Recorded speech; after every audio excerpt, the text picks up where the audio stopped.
Indian ജനാധിപത്യത്തിൻ്റെ ചരിത്രത്തിലെ ഏറ്റവും വലിയ കളങ്കമാണ് ബംഗാൾ മുഖ്യമന്ത്രി മമതാ ബാനർജി എന്ന് ആരെങ്കിലും കരുതിയാൽ അവരെ നമുക്ക് കുറ്റം പറയാൻ കഴിയില്ല.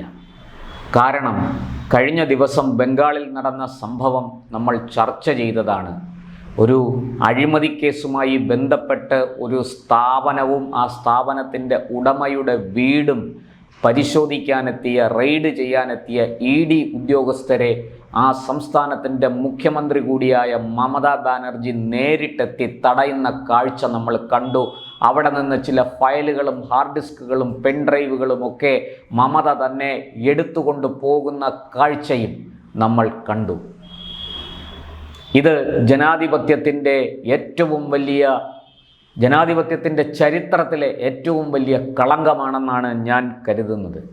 ഒരു മുഖ്യമന്ത്രി തൻ്റെ പദവി ദുരുപയോഗം ചെയ്ത് അന്വേഷണ ഉദ്യോഗസ്ഥരെ തടയുക, എന്നിട്ട് അതിനെ രാഷ്ട്രീയവൽക്കരിക്കുക, അത് രാഷ്ട്രീയമായ തകർക്കലിനു വേണ്ടി എതിരാളി ആസൂത്രണം ചെയ്യുന്നതാണ്, എതിർ രാഷ്ട്രീയ പാർട്ടിക്കാർ ആസൂത്രണം ചെയ്യുന്നതാണ് എന്ന് വിളിച്ചു പറയുക, അതിൻ്റെ പേരിൽ വലിയ കോലാഹലങ്ങൾ നടത്തുക, ഒരു മുഖ്യമന്ത്രി തന്നെ സംസ്ഥാനത്ത് പ്രകടനവും റാലിയും നടത്തുക. ഇതിൻ്റെ പേരിൽ ഈ നിയമവാഴ്ചയുള്ള ഭാരതത്തിലാണ്, നിയമം മൂലം സ്ഥാപിതമായ ഭരണഘടന നിലനിൽക്കുന്ന ഭാരതത്തിലാണ് ഇത് സംഭവിച്ചതെന്ന് നമ്മൾ മനസ്സിലാക്കണം. ഇത് മാത്രമല്ല, ഇതിനെതിരെ ED എൻഫോഴ്സ്മെൻറ്റ് ഡയറക്ടറേറ്റ് കൊൽക്കത്ത ഹൈക്കോടതിയെ സമീപിച്ചു. ആ ഹൈക്കോടതിയിൽ ഈ കേസ് പരിഗണിച്ചപ്പോൾ ആ പരിഗണിച്ച കോടതി മുറിക്കുള്ളിൽ വലിയ രീതിയിൽ ആൾക്കൂട്ടം തള്ളിക്കയറി കോടതി നടപടികളെ തടസ്സപ്പെടുത്തി. നോക്കൂ, ജുഡീഷ്യറിയെയും എക്സിക്യൂട്ടീവിനെയും ഇങ്ങനെ ഭീഷണിപ്പെടുത്തി വരച്ച വരയിൽ നിർത്താമെന്നാണോ മമതയും തൃണമൂൽ കോൺഗ്രസും കരുതിയിരിക്കുന്നത്? ആ കേസ് പരിഗണിച്ച ജഡ്ജി ജസ്റ്റിസ് സുവ്ര ഘോഷ് അവർ ആ കേസ് അവിടെ നിന്ന് ഈ ആൾക്കൂട്ടം കോടതിക്ക് പുറത്തേക്ക് പോകണം, തിക്കും തിരക്കും ഉണ്ടാക്കരുത് എന്ന് നിരന്തരം ആവശ്യപ്പെട്ടിട്ടും ഈ തടിച്ചുകൂടിയ ആൾക്കാർ അതിന് തയ്യാറായില്ല. അവർ തൃണമൂൽ കോൺഗ്രസിൻ്റെ ഗുണ്ടകളായിരുന്നു എന്ന് വ്യക്തമാണ്. എന്നാൽ കോടതി മുറിക്കുള്ളിൽ മറ്റു പ്രശ്നങ്ങളൊന്നും ഉണ്ടാക്കിയില്ല, സംഘർഷമുണ്ടാക്കിയില്ല. ഒടുവിൽ ഈ ജസ്റ്റിസ് കേസ് 14-ാം തീയതിയിലേക്ക് മാറ്റിവെച്ചുകൊണ്ട് അവിടെ നിന്ന് ചേംബറിൽ നിന്ന് ഇറങ്ങി പോവുകയായിരുന്നു.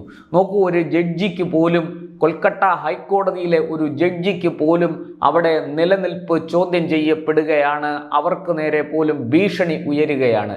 ഇതിനെ എന്താണ് വിളിക്കേണ്ടത്? ഇതാണോ ജനാധിപത്യം? ഇത് ജനാധിപത്യമാണോ അതോ ഏകാധിപത്യ ഗുണ്ടായിസമോ?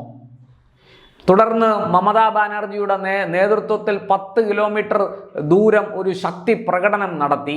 ആ ശക്തി പ്രകടനം നടത്തിയതിൻ്റെ ഒടുവിൽ ഒരു റാലിയും നടത്തി. കേന്ദ്ര സർക്കാരിനെയും കേന്ദ്ര ആഭ്യന്തരമന്ത്രിയെയും ഒക്കെ വളരെ മോശമായ മ്ലേച്ഛമായ ഭാഷയിൽ തെറി പറഞ്ഞുകൊണ്ട്, അതിങ്ങനെ തന്നെ പറയണം, വളരെ മോശമായ പദങ്ങൾ പ്രയോഗിച്ചുകൊണ്ടാണ് മമത ആ റാലി ഉദ്ഘാടനം ചെയ്തത്. ഇത് ഈ നമ്മുടെ രാജ്യത്തല്ലാതെ അഭിപ്രായ സ്വാതന്ത്ര്യം BJP ഹനിച്ചിരിക്കുന്നു, കേന്ദ്ര സർക്കാർ അഭിപ്രായ സ്വാതന്ത്ര്യത്തിൻ്റെ കടക്കൽ കത്തിവെച്ചിരിക്കുന്നു എന്നൊക്കെ നാഴികയ്ക്ക് 40 വട്ടം ഇടതുപക്ഷവും കോൺഗ്രസും മറ്റു പ്രാദേശിക പാർട്ടികളും ആരോപിച്ചു കൊണ്ടിരിക്കുമ്പോഴാണ് പകൽ വെളിച്ചത്തിൽ നഗരമധ്യത്തിൽ നിന്നുകൊണ്ട്, കൊൽക്കത്ത പോലൊരു പട്ടണത്തിൻ്റെ മധ്യത്തിൽ നിന്നുകൊണ്ട് കേന്ദ്ര ആഭ്യന്തരമന്ത്രിയെയും കേന്ദ്ര സർക്കാരിനെയും ഒക്കെ മ്ലേച്ഛമായ ഭാഷയിൽ രൂക്ഷമായി വിമർശിക്കുകയും ചീത്ത പറയുകയും ഒക്കെ ചെയ്തിരിക്കുന്നത്. ഇനി പറയൂ, ഇന്ത്യയിൽ അഭിപ്രായ സ്വാതന്ത്ര്യത്തിന് കൂച്ചുവിലങ്ങിട്ടിരിക്കുകയാണോ? ആരുടെ അഭിപ്രായ സ്വാതന്ത്ര്യത്തിനാണ് സത്യത്തിൽ ഇന്ത്യയിൽ വിലയില്ലാതിരിക്കുന്നത്? ഈ പറയുന്നത് പോലെ കേന്ദ്രം ഭരിക്കുന്നു എന്നുള്ള ഒറ്റ കാരണം കൊണ്ട് നരേന്ദ്രമോദിയും അമിത്ഷായും എല്ലാ തെറ്റുകളുടെയും ഉത്തരവാദികളാണ് എന്ന് ആവർത്തിച്ച് പറഞ്ഞു പിടിപ്പിക്കാൻ ശ്രമിക്കുന്ന ഇന്ത്യയിലെ മാധ്യമങ്ങൾ ഇതൊന്നും കണ്ടില്ല.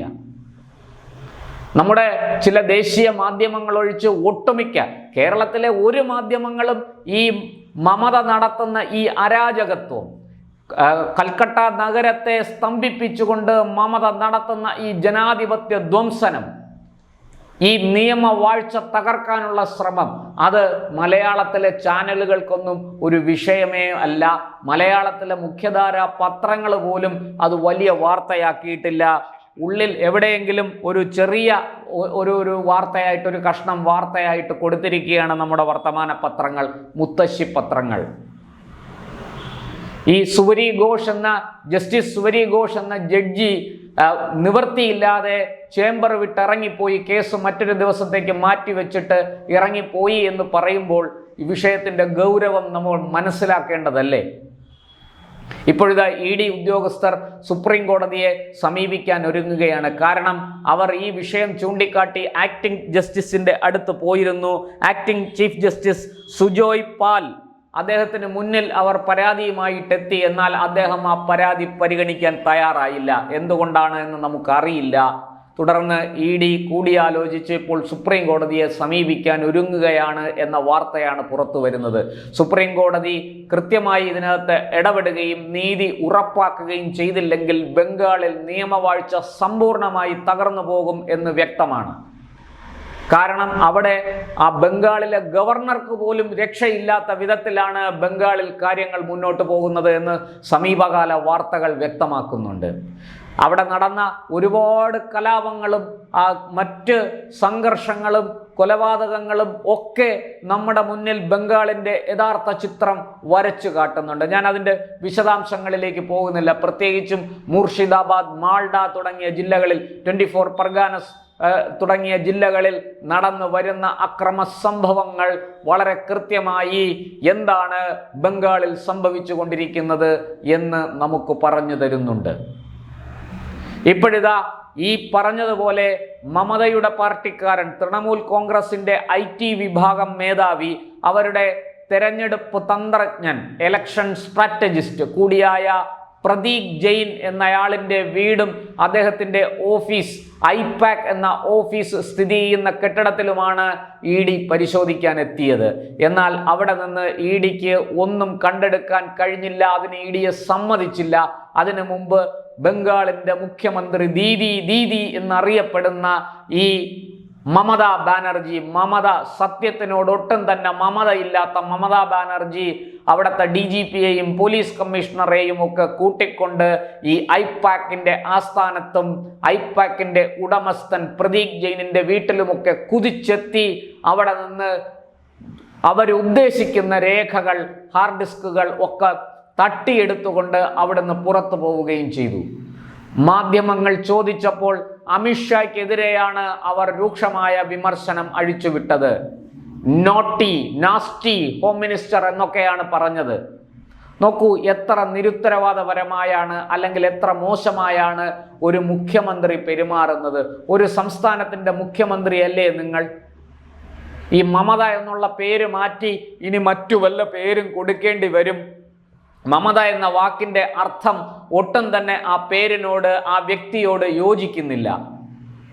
അവർ വളരെ ഏകപക്ഷീയമായി ജനാധിപത്യത്തിൻ്റെ കടക്കൽ കത്തിവെച്ചുകൊണ്ട് നമ്മുടെ അന്വേഷണ ഏജൻസികൾക്ക് മൂക്കുകയറിടാൻ ശ്രമിക്കുകയാണ്. നിങ്ങൾ എത്ര ശ്രമിച്ചാലും സത്യം ഇന്നല്ലെങ്കിൽ നാളെ പുറത്തു വരും. നിങ്ങൾ എടുത്തുകൊണ്ടുപോയ പച്ച ഫയൽ എന്താണ് എന്നറിയാൻ രാജ്യം മുഴുവനും കാത്തിരിക്കുകയാണ്.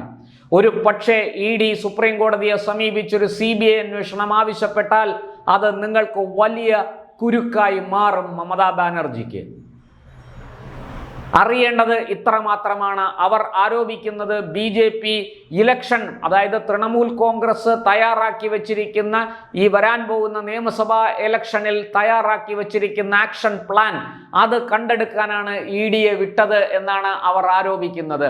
അത് കണ്ടെടുത്തത് കൊണ്ട് BJPക്ക് എന്താണ് പ്രയോജനം? കേന്ദ്ര സർക്കാരിന് എന്താണ് അതുകൊണ്ടുള്ള നേട്ടം? BJPക്ക് വേണ്ടി കേന്ദ്ര സർക്കാർ ഇങ്ങനെ ഒരു നാറിയ കളി കളിക്കുകയാണ് എന്നാണ് മമത ആരോപിക്കുന്നത്. എന്നാൽ കൽക്കരി അഴിമതിയെക്കുറിച്ച് ഒരക്ഷരം മമത മിണ്ടുന്നില്ല. അതുമായി ബന്ധപ്പെട്ട് നടന്ന ഹവാല ഇടപാടുകളെക്കുറിച്ച് മമത ഒരക്ഷരം സംസാരിക്കുന്നില്ല. നേരത്തെ മമതയുടെ അനന്തരവൻ കൂടിയായ തൃണമൂൽ കോൺഗ്രസിന്റെ മുതിർന്ന നേതാവ് അഭിഷേക് ബാനർജിയെയും ഭാര്യയെയും ഈ വിഷയത്തിൽ ED ചോദ്യം ചെയ്ത് വിട്ടയച്ചിരുന്നു. ഈ കൽക്കരി അഴിമതിയും കൽക്കരി കള്ളക്കടത്തും അതുപോലെ അതുമായി ബന്ധപ്പെട്ട് നടന്ന ഹവാല ഇടപാടും കള്ളപ്പണം വെളുപ്പിക്കലും ഒക്കെ EDയെ സംബന്ധിച്ചിടത്തോളം പ്രഥമ ദൃഷ്ട്യാ കേസെടുക്കേണ്ട വിഷയങ്ങളാണ്. അതിൻ്റെ പ്രാഥമിക തെളിവുകൾ EDക്ക് ലഭിച്ചിട്ടുണ്ട്. അതിൻ്റെ അടിസ്ഥാനത്തിലാണ് കോടതിയുടെ നിർദ്ദേശാനുസരണമാണ് ED മുന്നോട്ട് പോകുന്നത്. അല്ലാതെ ED കേന്ദ്ര സർക്കാരിൻ്റെ ടൂളായി പ്രവർത്തിക്കുകയല്ല അവിടെ. മാത്രമല്ല, അമിത്ഷായ്ക്ക് EDയുടെ പുറത്ത് നിയന്ത്രണമില്ല. EDയുടെ പുറത്ത് നിയന്ത്രണമുള്ളത് ധനകാര്യമന്ത്രി നിർമ്മല സീതാരാമനാണ്. എന്നിട്ടും എന്തിനാണ് ഈ അമിത്ഷായെ ടാർഗറ്റ് ചെയ്യുന്നത് എന്ന് മനസ്സിലാകുന്നില്ല. ഇപ്പോൾ അവർ പറയുന്നത്, ഞാൻ കൽക്കരി അഴിമതി സംബന്ധിച്ച എല്ലാ വിവരങ്ങളും പുറത്തുവിടും, അതിനകത്ത് അമിത്ഷാ നടത്തിയിരിക്കുന്ന അഴിമതിയുടെ വിവരങ്ങളും ഉൾപ്പെടും എന്നൊക്കെയാണ് അവർ വെല്ലുവിളിക്കുന്നത്, ഭീഷണിപ്പെടുത്തുന്നത്. ഇത്രയൊക്കെ സംഭവിച്ചിട്ടും എന്തുകൊണ്ട് അത് പുറത്തു വിടുന്നില്ല? അമിത്ഷായെ കുരുക്കാനുള്ള വിവരങ്ങൾ നിങ്ങളുടെ കൈവശമുണ്ടെങ്കിൽ അത് പുറത്തു വിടേണ്ടതല്ലേ? അമിത്ഷായെ എത്രയും പെട്ടെന്ന് പൂട്ടാൻ അതുകൊണ്ട് സാധിക്കുമെങ്കിൽ തീർച്ചയായിട്ടും അത് നിങ്ങൾ മാധ്യമങ്ങളുടെയും കോടതിയുടെയും മുന്നിൽ വയ്ക്കുകയല്ലേ വേണ്ടത്? അതിന് പകരം ഇങ്ങനെ ഗീർവാണം അടിക്കുകയാണോ വേണ്ടത്? മമത ഒരു മുഖ്യമന്ത്രിയാണ് എന്ന ആ പദവിയിൽ ഇരിക്കുകയാണ് എന്നുള്ള സത്യം മറന്നുകൊണ്ട് മൂന്നാംകിട ഒരു രാഷ്ട്രീയ ഗുണ്ടയെപ്പോലെ പ്രവർത്തിക്കുകയാണ് എന്ന് കരുതിയാൽ അവരെ നമുക്ക് പഴി പറയാൻ സാധിക്കില്ല, അതിൽ തെറ്റു പറയാൻ സാധിക്കില്ല. കാരണം അങ്ങനത്തെ ചെയ്തികളാണ് മമത അവിടെ നടത്തിയത്. കഴിഞ്ഞ ദിവസം ഒരു അന്വേഷണ ഏജൻസിയെ മുഴുവനും ഭീഷണിപ്പെടുത്തുകയും അതിലെ ഉദ്യോഗസ്ഥരെ താറടിക്കുകയും അവരുടെ ജോലി തടസ്സപ്പെടുത്തുകയും ചെയ്തത് ഒരു മുഖ്യമന്ത്രിയാണ്. ഒരു സാധാരണക്കാരനായിരുന്നെങ്കിൽ എത്ര FIRകൾ വീണേനെ, എത്ര വകുപ്പുകൾ ചുമത്തപ്പെട്ടേനെ. ജാമ്യമില്ല, അറസ്റ്റ് വാറണ്ടോടുകൂടി വന്ന് പോലീസ് പിടികൂടി ജയിലിൽ അടച്ച് റിമാൻഡ് ചെയ്യില്ലേ? അപ്പോൾ ഒരു മുഖ്യമന്ത്രിക്ക് എന്തുമാകാം. ഭരണഘടനാ പദവിയിൽ ഇരിക്കുന്നത് കൊണ്ട് അതിൻ്റെ പരിരക്ഷ കിട്ടും, എന്തും ചെയ്യാമെന്നാണോ മമത കരുതുന്നത്? വളരെ മോശമായിരിക്കുന്നു, വളരെ മ്ലേച്ഛമായിരിക്കുന്നു. എന്തായാലും ED സുപ്രീം കോടതിയെ സമീപിക്കുകയും ഈ വിവരങ്ങളെല്ലാം അവിടെ സമർപ്പിക്കുകയും ഒരു CBI അന്വേഷണത്തിന്, ഇത് സംബന്ധിച്ച് CBI അന്വേഷണത്തിന് ആവശ്യപ്പെടുകയും ചെയ്താൽ മമതയ്ക്കുള്ള കുരുക്ക് കൂടുതൽ മുറുകുമെന്ന് വ്യക്തമാണ്. മാത്രമല്ല, ഇന്ത്യയിലെ ഒരു ജനാധിപത്യ സംവിധാനം, രാജ്യം മുഴുവനും നിലനിൽക്കുന്ന ഫെഡറൽ സംവിധാനം നിലനിൽക്കുന്ന ഒരു രാഷ്ട്രത്തിൽ ഒരു മുഖ്യമന്ത്രി ഇത്രയും അഹങ്കാരവും ധാർഷ്ട്യവും കാണിക്കുന്നത് ശരിയായ കാര്യമല്ല. നിങ്ങളുടെ ദിനങ്ങൾ എണ്ണപ്പെട്ട് കഴിഞ്ഞിരിക്കുന്നു. നിങ്ങളുടെ മുഖ്യമന്ത്രി പദവിയിലുള്ള ആ ഇരിപ്പുണ്ടല്ലോ, അതിൻ്റെ ആയുസ്, അതിൻ്റെ കൗണ്ട് ഡൗൺ എണ്ണി തുടങ്ങിയിരിക്കുന്നു എന്ന് തന്നെയാണ് ഈ സംഭവം തെളിയിക്കുന്നത്.